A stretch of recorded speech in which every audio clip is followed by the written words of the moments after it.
Good afternoon. Welcome to our Youth Said podcast. I'm your host, Ngonidzashe Faith Mawere.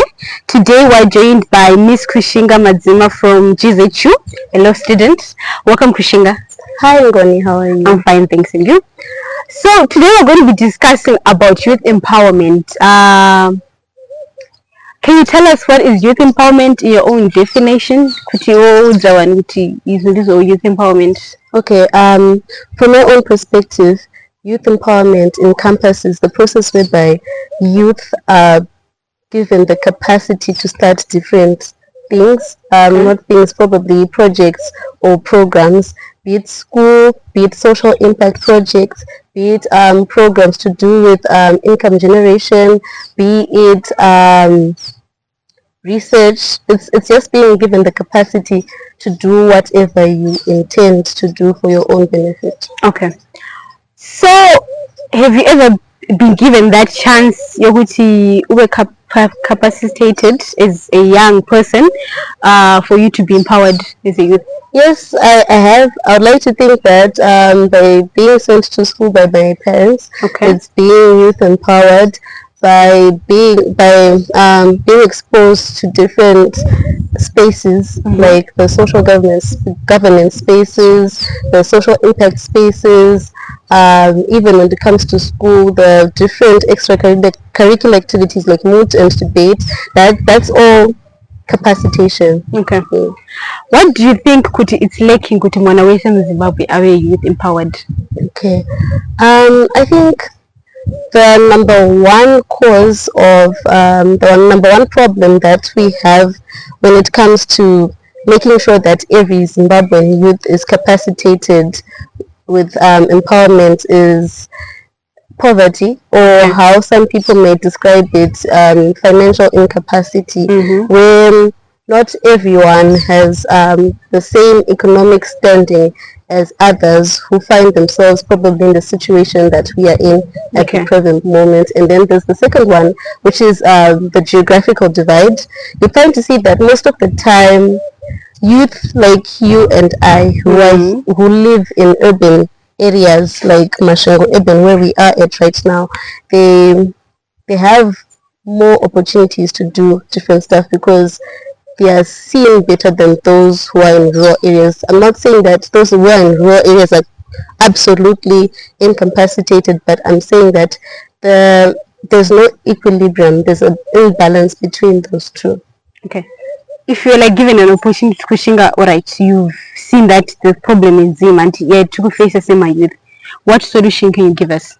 Okay, the solution, most people would rush to trying to get funding and stuff, but I think the solution is to, at first, as youth, to help our fellow youth who are in spaces that are cut off from these opportunities to some extent, is that we could even use social media. Most of us use social media to do different stuff. We could start social media movements so that organizations that provide us with opportunities can provide opportunities for those who are there. It's like raising awareness about it, such that the lights are not just projected on us, but the light is also projected on those who are in those areas. All right. Need to point and but you see it's not all of us that have that social media, that have internet. So for those vasina reach of the internet, what's the other solution that we can help them so that we youth empowered? Okay, let me just clarify my answer so that what I'm about to say makes sense. The answer that I gave prior to this question is that we as youth who have were exposed to social media and the gadgets that we use can start awareness or movements online to draw the attention of decision makers and organizations that provide us with the opportunities, such that they may stop just like mostly looking at us who are here, and that they can also draw most of their attention to those who are in rural areas, because you're trying to see that when they just focus on people like us, urban areas, yes, it's beneficial, but then it's not fair.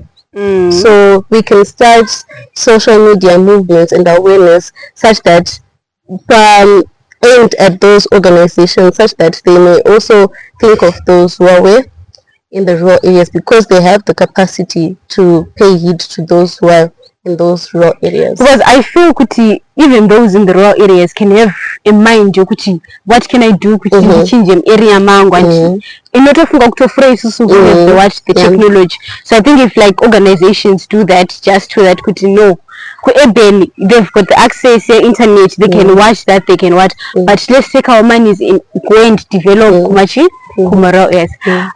Shall we take a short break and then we come back and dive into more?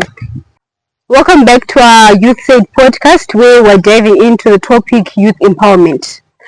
Kushinga, how can you motivate my youth kuti kind of empowered by and they're now given the capacity to do this and that? Kuti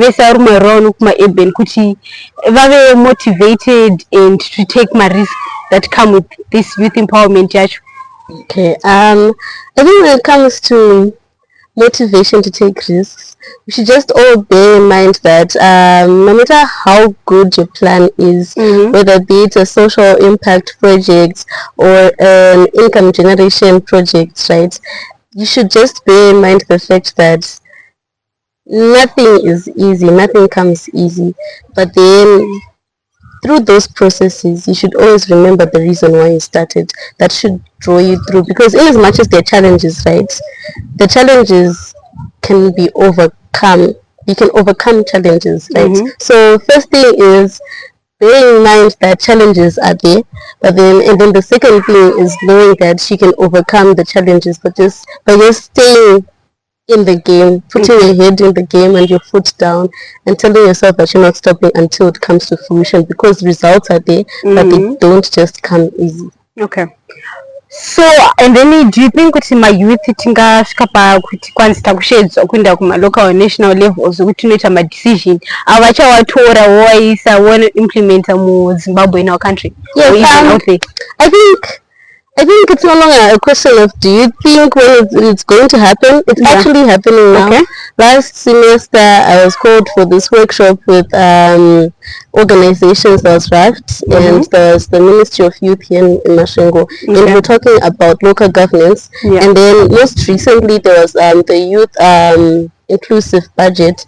So we're already at that stage of being called so that they may hear what we have to say as the youth, and giving us the space to manage a certain area in those spaces such that the people of our age group can be remembered and considered. Okay, hoping kuti vakawanda vedu we are taking that opportunity seriously, kuti we change our country, kuti neso what the next ministers, what the next chief, my presidents are. As Rachel, a leader, right? What challenges are you facing as a leader?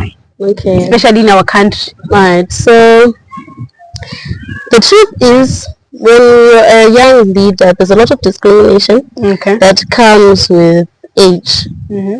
Most of the time, you might just have a groundbreaking idea or an opinion that actually makes sense. Okay. But then sometimes you're not heard, not because it doesn't make sense, but just because there's this general assumption, this preconceived notion that, oh, well, they're young, they haven't seen much, right? Which sometimes may be true. We also have to bear in mind that older people have seen stuff and they've experienced, but then that doesn't invalidate what we have to give. So I think the discrimination when it comes to the age gaps, and the other thing is that, well, I'm a youth, but most of my fellows find difficulty in putting themselves in spaces where there's no money involved. Yeah.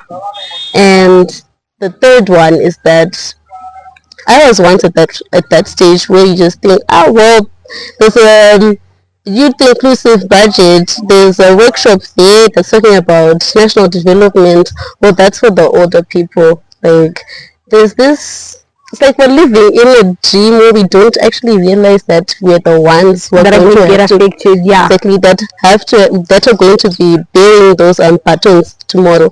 So there's the problem with discrimination. There's a problem on our part. Sometimes we don't want to involve ourselves in things that don't have like that instant benefit of money or a t-shirt or a cap.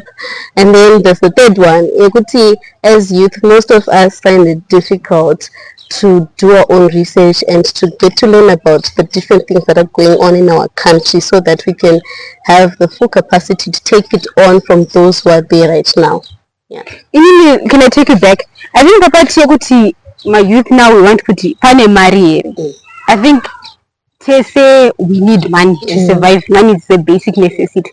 But the problem is with our country, it's now you cannot do anything for free. Because like all it was a working and normal economy that we have in our country. It won't be we now want to do something due to man. But you could at Namabasa there is that, and even if you say start this, you would need money for us to to survive. I don't know. What do you think? I think that's a deep-seated, controversial thing, but then it's one of the main challenges that exists here. That's the money part and the lack of jobs that we could have been having, true. Right? It poses a very big challenge, and it's also the reason why some brilliant minds are not making their minds work to their full capacity, because we're just looking for something that will give us the next dollar for transport tomorrow or the next dollar for lunch tomorrow or something. So I think that's a very huge thing, but the most we can do is just encourage each other that, like, okay, this doesn't have money, but it has the long-term benefit of putting your face out there and making sure that you are playing a part in making sure that, like, your fellows or your society, the community you're coming from, is being developed. Yeah, because you find good America we say good each item but university our siblings, but now you can't even do that. It's the opposite now. And I think it's an issue people just sideline it and just say this is now the new normal, but it won't be. But it's a real thing that's affecting us. Everyone. And I think as my youth, if we come forth and say no, we cannot anymore. Our next generation soon change, and let it be how it's smooth and running like in other countries. I think things would move. Okay, what can you tell us, something that you can say that can motivate my youth out there that are scared even in the empower, but if I want to bring this up forth, I feel like it won't be taken into consideration. And then tell us your life story, where you came from and how you got to who you are to make your name. Okay, so when it comes to the fear of not being considered, I think that exists at all levels in our society, right? But the best thing I can say is that you just have to keep pushing. Yeah. And even when you don't have external motivation, you should build that that mental fortitude where even when things are tough, you just remind yourself the reason why you started. And on that, maybe having a clear view of where you want to be, what you want to achieve, so that even when things get hard, you just tell yourself that, no, let me just keep pushing so that one day I can be there. Then when it comes to me and where I'm coming from, so I wasn't always a confident kid. I suffered from a lot of social skills problems. I was so reserved and I didn't have self-esteem. Okay. But then what shifted was that I was then put in environments where I was fortunate enough to find other people who saw my potential and they pushed me to expose myself to the extent that now I'm pushing myself so that I can grow. So I think that's another thing. If you're fortunate enough to have people who can see your potential when you talk about different innovative programs and stuff and solutions, right?